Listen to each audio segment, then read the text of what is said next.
your head up.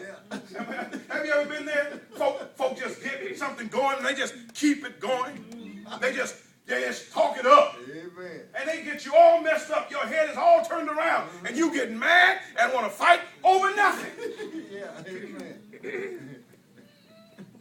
Y'all act like y'all hadn't been there. You've been disappointed. You've been discouraged. And there's somebody out there telling you, you need to do this. You need to do that. Don't trust God. Don't trust God's system. Just trust in yourself and your own abilities, your own powers, and everything will work out if you just take care of the mess you're in right now. That's what he told Jesus. Amen.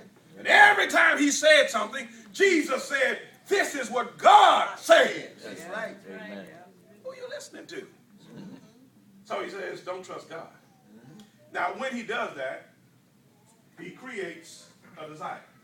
Now they weren't supposed to look at that tree as something that was good for them. But he turned that thing all the way around, didn't he? That's right. So when Eve saw that the tree was pleasant to the eye, that it was a tree that was good for food, Yeah. that it was a tree that was desired to make one wise. She had a desire then, didn't she? Yes, sir. Man, look at that. That's some good-looking stuff. Now, let me tell you something. What happens in relationships when adultery is committed? The devil tries to convince us that what we got ain't as good as what you see. Amen. That's right. You stop looking at what you got and start looking at everything else. That's right.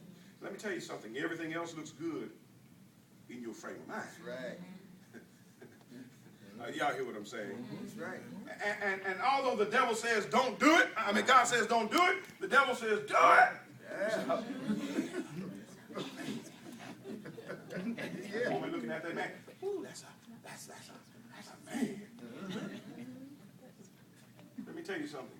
You get the wrong one. Oh, yeah. You know, you remember that commercial?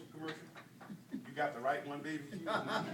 You might have the right one, but the devil convinces you got the wrong one, and then you get the wrong one because you leave what you got. And then you say, why'd I leave? Let me just tell you, like I said, love you a fool.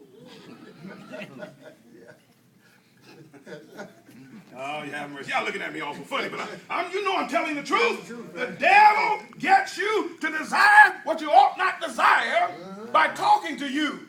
He may want you to leave the church. When the church starts growing, the devil starts working harder to pull out what is good. That's right. Sure do. And I may as well just admit it, the devil sometimes uses the preacher. Yeah. When he starts talking crazy to you. Yeah. And preachers do talk crazy. That's right. Now let me tell you something. Sometimes he ought to talk crazy to some folk. Yeah. Some folk are crazy. Somebody say,